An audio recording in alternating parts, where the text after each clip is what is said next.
Hi, I'm Lisa Hayden with Channel 6, Central Kentucky TV, community focus on Washington County. And I am delighted today to have as our guest Carolyn DuPont, candidate for the state senate in our district, which is District 22. Yes, it includes Washington County, Mercer County, Garrett County, Jessamine County, and 5 precincts in Fayette County. Yeah, kind of split up there, isn't it? Yeah, it is. So, Carolyn, now, of course, currently we have the Republican senator from here, who is Senator Tom Buford.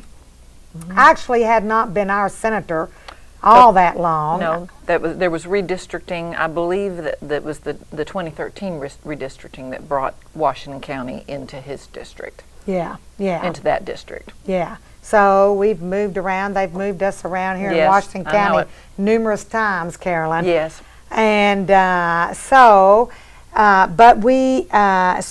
you are running against him. You are the Democratic candidate. And so I just have to ask, what precipitated this? Goodness. Well, there are a lot of things. So as you know, I am a historian and I teach American history at EKU. And, that means I study the past and I look at how change happens. We're not a perfect society, never have been. We're not a perfect country. But in studying the past, I've watched how change happens. And it happens when ordinary people care and when ordinary people become invested in the process. And, on the one hand, I'm just an ordinary person, but there are issues that are facing us in Kentucky that I didn't see being dealt with. And I know that there are a lot of people that care about these issues, and you hear them raising your voices, and we need someone to represent those issues in Frankfort. And, the most important right now would be education. The pensions, and it's not just the teachers' pensions, it's our public workers' pensions too, which has, caused a great deal of, we've had a lot of stir about it. And, rightfully so, because these teachers and public workers have paid into the system, and they're not asking for something that they're not asking for more than what they were originally promised and for what they've paid into. And it seems to me that if we want to support education in Kentucky, we've got to support these teachers. And if we want good public services, we've got to support the public servants who are offering these, who this represents. And so, I really, as an educator, I've seen how we have pulled away from that basic promise that we're going to give you a good education so that you can go out and become what you want to be. And how have we pulled away from that? Well, the teachers' pensions is one part of it. But we've also cut funding, K through 12 funding in this state over the last 10 years by 15.8%. We've done it more than any other state but 2. Oklahoma and Texas have cut more than we have. But, why is it that we're living in a time when unemployment's low, the economy's doing well, and we are cutting public education? We can't find the money to fund our public schools, something just as basic as that. We've got schools in some parts of the state that are going to have to close down if they don't get these emergency loans. That is not a problem of our economy. That's a problem of our politics. And it's a problem of legislators who don't prioritize education and don't stand up for it, don't fight for it, don't raise their voices and constantly say, this is job number 1 for our state, to support public education. And I think, I just think we ought to be ambitious for Kentucky. Why should we be content in so many rankings to be down at the bottom? And we need a leader who has an ambitious agenda for education for our state. And, the teachers' pensions is just kind of, is part of that, very important, but I want to go well beyond that. I want to see us have universal preschool I want to see us investing in higher education. I want to see us investing in career and vocational training. So that's just one of the issues that got me into this. Yeah. Yeah. Well, you're very passionate about that, and I think that is, needless to say, in my opinion, it's our top number one priority. Mine too. Education. Mine too. Yes. For our future leaders. Yes. If we don't get our children educated, what do we have? We don't have anything, and it's an economic issue too. Yeah.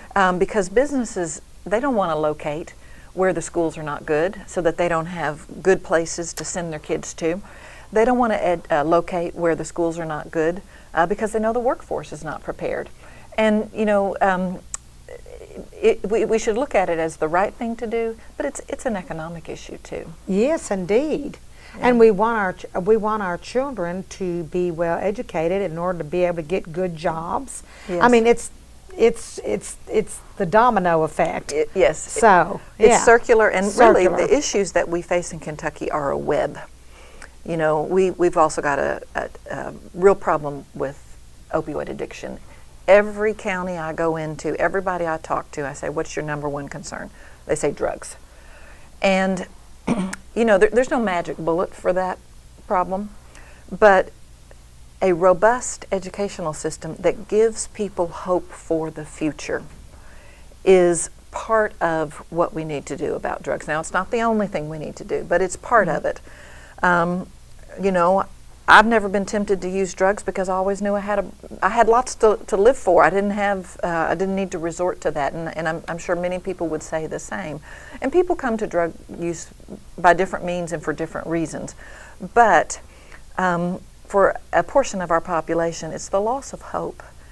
And our schools need to serve people in meaningful ways. We have people with lots of economic challenges and they don't see hope. And that's why we need schools that are robust and well-rounded in the programs that they offer. The Frisch centers that we have for the family and youth services, those need to be fully funded so that they can really reach out to these segments of the population that feel a loss of hope. Yes, indeed. And Carolyn, it's interesting because now being a professor at Eastern Kentucky University, you've never really been involved in politics, no, and you've never run for office before. No, is that? I haven't. Yeah, no, you're absolutely right. I've studied the past and studied other people who have run for office and become involved in politics. But I'm enjoying this very, very much, enjoying meeting people that I've never met before, wouldn't have the opportunity to meet before, and enjoying putting practical application to what I have encountered as a scholar for all these years. Yeah. And in addition to that, Carolyn, I think that perhaps you told me you had some struggles early in your life, which gave you kind of an empathy, I think, perhaps, for our population. Yeah. As you said to me, people needing a hand up. Not a hand Not out. a hand out. That's right. That's how you've described it to me. Yeah. And so perhaps you can I'd be happy to. give me a little background just on that. I think Yes. our viewing audience would appreciate that. Yes. So when I was in my early 30s, I found myself somewhere I never thought I would be, and that was as a single mom with no insurance and no college degree, very little prospects for the future. And none of this, our life goes according to plan exactly. And I will say that was not in my life plan when I had been younger, and never thought I would be there. And I was a single mom, uninsured for 4 years, and I had 2 children. I think they were 4 and 2 when that chapter of our lives began. And I just remember, I wanted good things for my kids. And just that feeling of, were we going to be left behind? And was I going to be left behind, and were my children going to be left behind because I couldn't provide for them the things that I had grown up with and that society gets used to.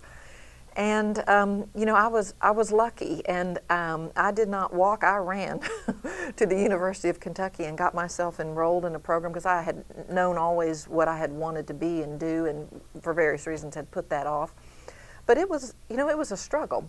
Going to school with 2 small children, the demands of kids, they don't know what you're experiencing. I remember I lived close to the University of Kentucky at the time, and I, for a long time, couldn't afford a car. And I piled the kids in a little red wagon to go to the grocery store. And oh, they thought that was so much fun that we took a wagon to the grocery store and loaded up our groceries and came home. And it wasn't fun for me. The reason we were doing it is because we didn't have a car, but they thought it was fun.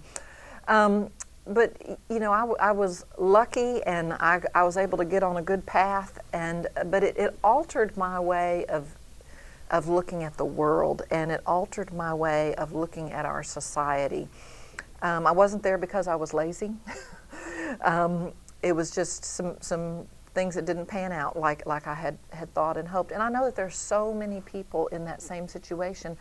And that experience was really the beginning of an altered perspective and a political transformation for me, because I had been raised a Republican and had embraced the ideology that went along with that. And I think, it's not that I think everything that Republicans think is wrong. I think there's a lot of truth in that. And I am still very conservative in many ways, but I think that, conservative values, an important value that I think is very conservative is that but for the grace of God go I, and to him whom much has been given, of him shall much be required. And, I just see things a little bit differently now. I understand that sometimes people need boots. They can pull themselves up by their bootstraps, but sometimes they don't have boots. And, so. Well, I think that's a very important opinion there myself, because in my profession my whole life, that is kind of what I've done. Yes. in attempted to help people through my social work to be able to take care of themselves. Yes. And I do believe that not everyone has been given the same opportunities. No, that's right. And that's so right. it is required of us as Christians, yes, to help those in need. Now, Yes. I don't know what kind of ideas you have for that in regard to your platform for office. Sure. But education being a huge focus. But I Yes. know there must be other things that you Yes. are interested in pursuing. I do love that idea of the universal preschool. Yes. Because we know that that's where our children get their start. Where it starts, that's right. And so let me say one more thing about that, and then I'll tell you about some of the other things that I'm running for and that I want to see us do.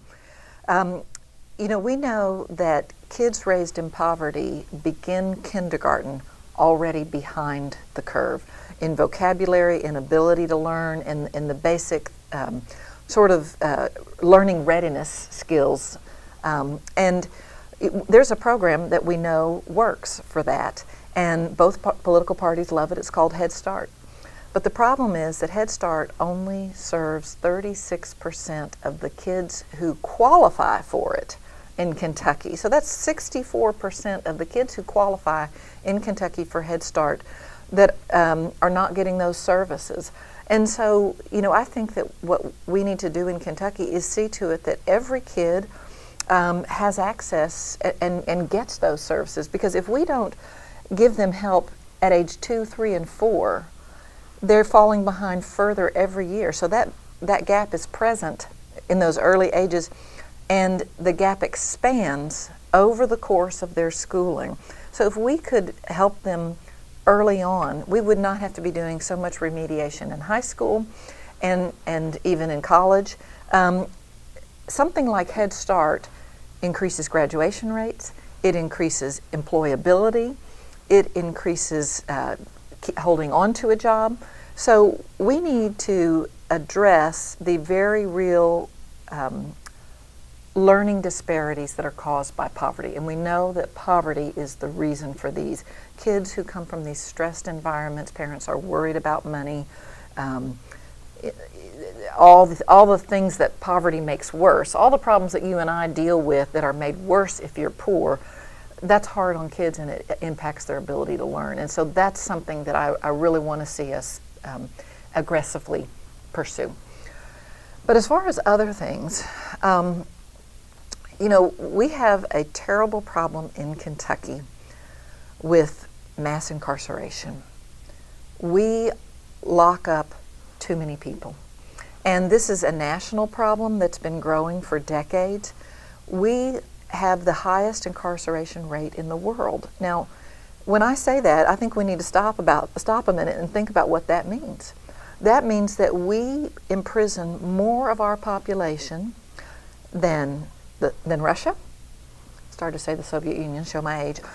Than Russia, than China, than North Korea. All these states that we regard as oppressive or totalitarian, we lock up more of our own people than they do, and we do it by quite a lot. We have 2.2 million people behind bars in the United States today. That's up from 300,000 in about 1970. But in addition to those 2.2 million that we have behind bars, we have 4.6 million under correctional control, meaning some kind of monitoring or parole or something like that. And you know, it's not that Americans are worse people than in the rest of the world.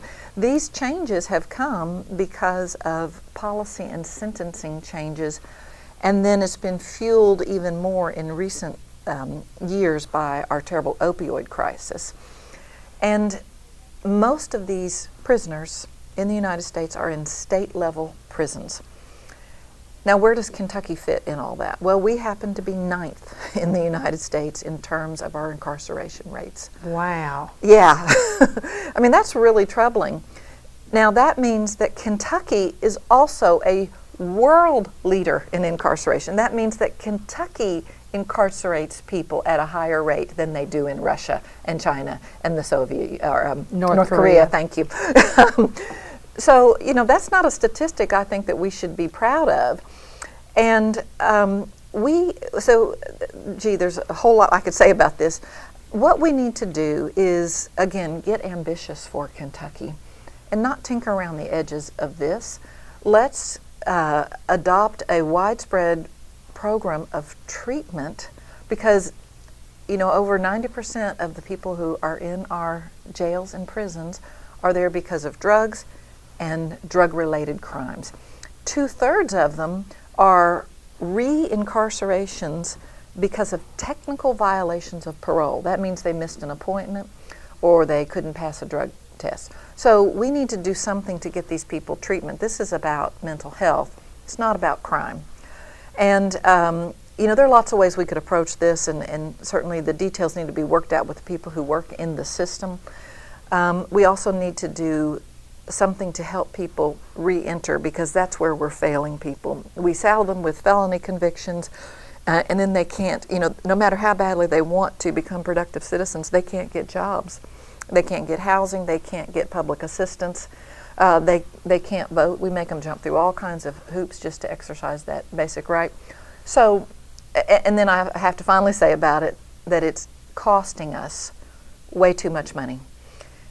What it costs to send a person to my institution, EKU, for 1 year, room, board, and tuition, is the same amount that it costs to lock somebody up for a year. Wow. Yeah. So, and we're spending all this money locking people up. And I like what the 19th century educator Horace Mann said: prisons and schools are the complements of one another. The more you build of the one, the less you'll build of the other. And the less you build of the one, the more you must build of the other. And, you know, so my platform on education and my platform on criminal justice reform are related. I want to see us build more schools, not more prisons. And there's a way we can do that. And I think we need to be ambitious about treating this. Mm-hmm. Yeah. Great idea. I love it. I mean, that's true, and because I know, having dealt with that population, right. I mean, I worked with felons. They can't get jobs, as much as they might want to, and try to become a productive member of society. Yes. So and they lose hope, and so that's a very good idea.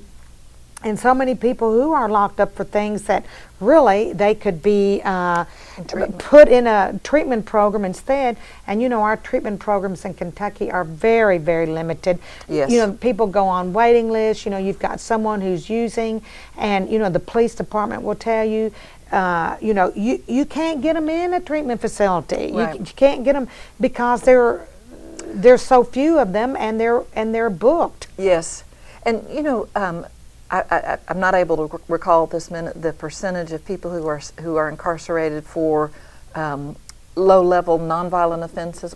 Well, I can tell you that of the top 10 crimes that people are incarcerated for, 9 of them are low-level nonviolent offenses. So, but what we do is we send them to prison, and we make criminals out of them. And this is a problem that we are creating. It's counterproductive the way that we're handling it, and we just need new thinking on this. Yeah, new leadership and new thinking. Yeah, that's great, Carolyn. So now, is there anything else that you would like to share with us? Absolutely. So one other important piece of my platform, again related to the other, is that we need campaign finance reform. And this is bipartisan. Both parties are aware that we have too many of our politicians who are beholden to special interests. And you can go on the KREF site, Kentucky Registry of Election Finance site, and see who the donors are. My donors are individuals, people like you and ordinary people, not necessarily high dollar. But there are plenty of people running for seats in the General Assembly that have a lot of corporate donors. And the problem with this is that, what's that old saying, he who pays the piper calls the tune, that the special interests, that our legislators are not free to vote for the interests of you and me because of these special interests investing in their campaigns. And we need to do something, and there are lots and lots of ways to approach this one. There's more than one way to skin a cat. I don't have any specific program that I'm wedded to. It's just that we've got to get the dark money out of our politics for several reasons. One is it's corrupt. It is legalized corruption, and there was just an article published in the Courier-Journal that ranked Kentucky the second most corrupt state in the Union for both illegal and legal corruption. Now that is another statistic I'm in not politics. Proud of. Yes, legal corruption and illegal corruption. And well, we've always had a history of that here in Kentucky. Yes, we have. And but I'm sorry to hear that continues to be the case. And I suppose with the, I think the Supreme Court decision, Citizens United, of course, contributed to that, so people can put money into anything and they don't have to be identified, be held accountable in any kind of way. You're absolutely right. And you can look at certain issues where they've polled the public and 80% will feel a certain way about an issue, but you can see that the members of the legislature don't vote that way. So they're not responding to their constituents' interests. And that is related to every other thing that I want to accomplish, because as a legislator, I want to be free to do what is best for Kentucky. I don't want to be beholden to somebody that I'm worried about whether or not they're going to donate to me. And there's with the criminal justice issue, there's a private prison industry in this country, and they invest money in our politicians, and no wonder we've got a bill right now in the legislature. Some people don't give it very good chances of even getting out of committee. It's House Bill 396, that is a criminal justice reform bill. It's got bipartisan support. The truth is, there are things I like about it, but there are things about it I think it just doesn't really go far enough. But if the private prison industry is, giving money to our legislators, of course it's not going to get very far. So, as I said, our problems are interlocking, and it's a web. And I want to address them holistically. So. Well, and myself personally, I've always, I don't know how you feel about this, but and a lot of people say this isn't necessary, but I've always thought that if you had term limits, then legislators wouldn't be so beholden to these special interests. Yes. That contribute to their campaigns, Right. because they wouldn't be able to have a campaign because they would only be able to serve so long. Yes, yes. And that has always been my, there's, like you said, more than one way to skin a cat. Yes, yes. Of course, I would prefer that you get the money out of politics, because because the legislators are not hearing. They're not hearing our voices. They're not hearing our voices. No. And if anyone. And here you've got Democrats and Republicans both who want campaign finance reform and things like that, but they can't get it accomplished because of so many legislators who do have the special interests Yes. that are working for their campaigns. Yeah. No, that's absolutely right. And so, I'm not even going to ask about our incumbent, senator. So, but I know that's the case in a lot of situations, and I would just, as you said, I would like to see. There's so many issues in this pension thing, for one, and so many other things going on. So, Carolyn, I just want to say that I would love for you to come back on. Oh, I would love to do that. I'm excited about this race. I'm excited about our possibilities for making Kentucky stronger. And so I could talk about it all day. Yeah, and I think you've got some great ideas, and I really hope that things go well for you in the campaign. Thank you. And so we look forward to seeing you again. Okay, thank you so much for having me, Lisa. Thanks, Carolyn. All right.